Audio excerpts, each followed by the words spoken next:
Well, in the spring of 2020, kind of at the height of COVID, our leadership board, began to explore the idea of remodeling the chancel area, which is the front part of our sanctuary. And then about a year later, they commissioned a small team to really look into this and bring them back a concrete proposal.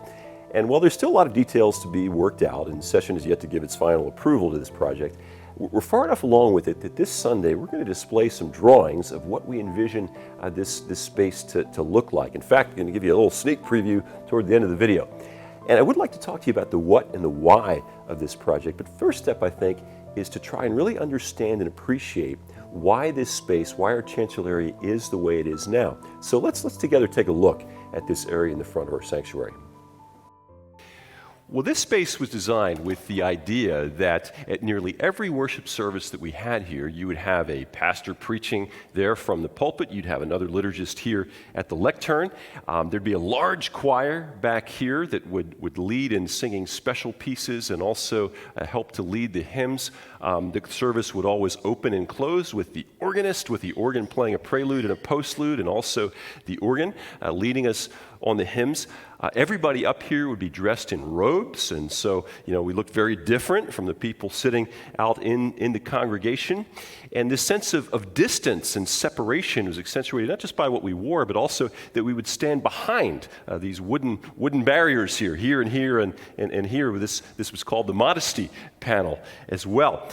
And some of the ideas behind this, you had a raised pulpit because, the reformers used to call it the sacred desk because the Bible would sit upon it, and it was a symbol of the Bible's authority and also the authority of the minister who's proclaiming the gospel as well. The emphasis on the leaders was their priestly role. The job of the people up here is to somehow to bring God to you. And again, that's accentuated by the fact that we look different, the ways that we dressed, that we're behind these barriers here, and that we always also would not move during the service. When you came up for the choir, you stayed there. The organist stayed there. The liturgist and the pastor stayed there, and the congregation stayed in the pews. And there was a separation there. Strong sense you would get of God as big and transcendent, and there's a sense of reverence and solemnity and kind of otherworldliness about a worship service. And God is holy, God is transcendent, God is perfect, God is different from us. But we also believe that in Jesus Christ and by His Holy Spirit today, that God is with us, that God is among us as well. And today we certainly affirm the Bible's authority, but no longer does a pulpit really symbolize that for people. And as for the authority of the person proclaiming the gospel through the scriptures, people's sense of that today is more in that person's character and their competence, and not so much in the fact that they're standing up above and they have a title and they have some academic degrees and that sort of thing. And also, people today tend to receive worship in a way that it's not so much us as leaders up here bringing God down to you in the congregation, but it's more leaders and congregation together glorifying God. And because of these kind of changes in the ways that people look at the world and look at what worship is about, here at East Main, we have made some changes in the ways that we have worship services, and even in some instances in our physical space as well. Just let me give you a sampling of some of these. Some of them that happened before my time here, which began in 2007. One thing that's changed in that time, I think is a very good change, is that leaders now can move around a little bit. Our organist and bio choir director, Bob McConnell, has been here a long time, since the 70s, has told me that when he first came, he did the bell choir, and then when he later added the organist responsibilities to his role, he was told by the session, our leadership board, that he couldn't do both in the same service. Because if he were to play the organ and then the bells, then he would have to move between one and the other, and that would be very, very distracting. So he had to choose one or the other, couldn't move. Well, we're delighted now that Bob can both lead the bell choir and play the organ for us. And when he's not doing either of those, he's free to sit with his beloved bride Susan there. The positioning of the organ has changed. The organ used to face back this way. So the organist, you wouldn't even see his head because this panel is a little higher here. And since now we've turned it this 90 degrees, the organist, he can now at least see his head, and he can see into the congregation as well. Worship banners. Worship banners were added sometime, I believe, in the 80s or 90s, but they didn't used to have those. Some other changes, too. 2005 was a real key year because that's the year that we added a second morning worship service that also began to grow, and that was a service that had different instruments than the piano and the organ. Also about the same time, added the screen here, and so since then, words of songs and different images are now projected onto a screen.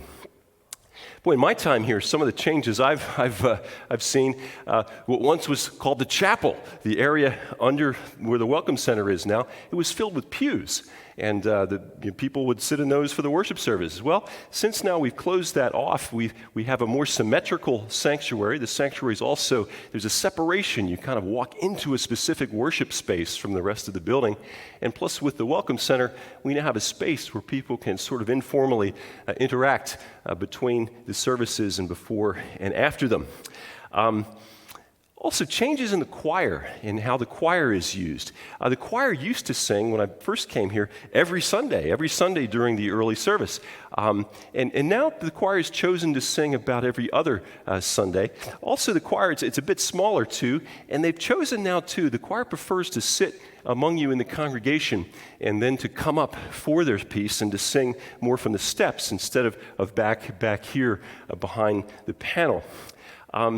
The pews got cushions on them also. I saw that happen, and I think that was a very positive thing for many people.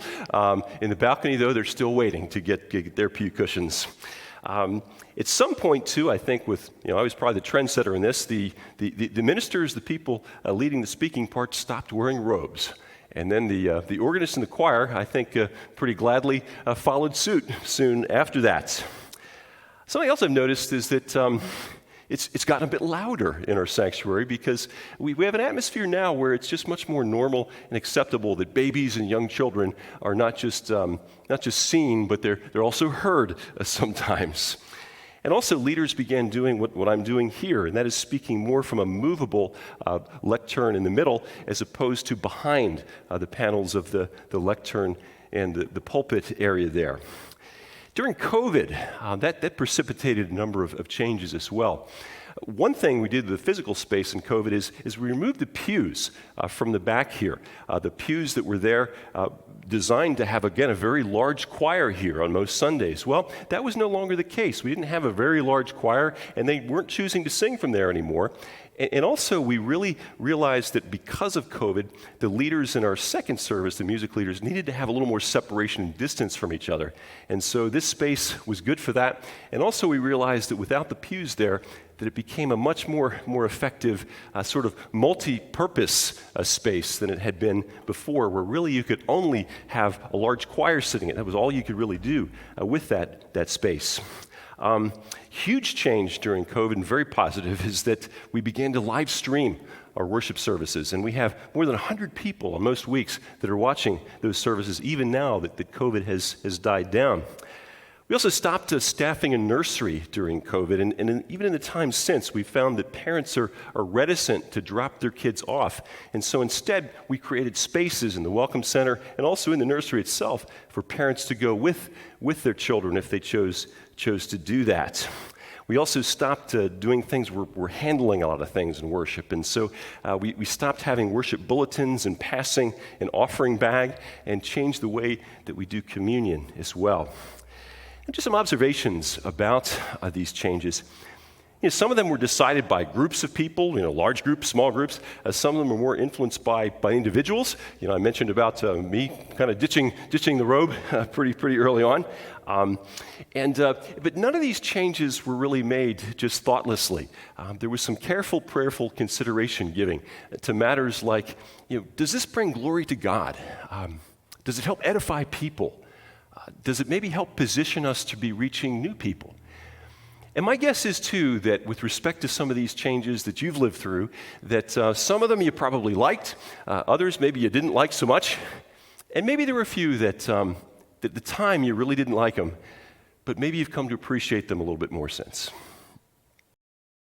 Well, what we're seeking to do with this Chancel project then is to create a space that is more functional and flexible with respect to, well, for one, the ways that people today tend to give and to receive worship, and also the variety of ways in which we do offer worship services today, and also ways that we might anticipate doing so in the future. About the ways that people today receive worship, while we do indeed worship a God who is transcendent, who is beyond us in perfection and holiness, He's also the God who in Jesus Christ is with us, is among us. And this God with us, I think, just resonates so deeply with many worshipers today. And so they become more engaged with worship leaders who are more visibly, with and among them and not so much separated. And so as worship leaders, it's really important that we be attentive to this dynamic, the way that people are thinking and feeling about worship in terms of the ways that we dress and the language we use. And it also really, really helps if the physical space has fewer barriers between leaders and the congregation. Well, to this end, with respect to of functionality and flexibility, here's what we envision our remodeled chancel to look like. And this isn't an exact representation, but it's pretty much what we think it's going to look like. One level, maybe a slightly raised portion toward the back, no permanently fixed furnishings or instruments. That modesty panel will be moved to the back of the chancel to adorn that back wall, but it won't anymore serve as a barrier between the worship leaders and congregation. Organ is going to be relocated, most likely to the floor level beside the chancel.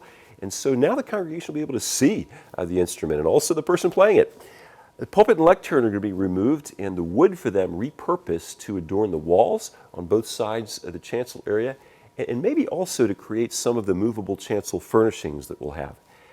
Now, a part of this that's not going to be too visible for most of us, but is very important and by far the most expensive part of this project, is going to be an upgrade of our sound system, which was installed in 2010, which, with tech equipment is like prehistoric now, and also our video and streaming capacity.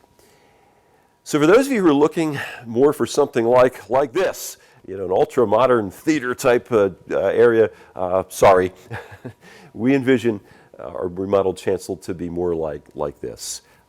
A traditional look that befits a sanctuary that was built in 1909 with beautiful stained glass and woodwork.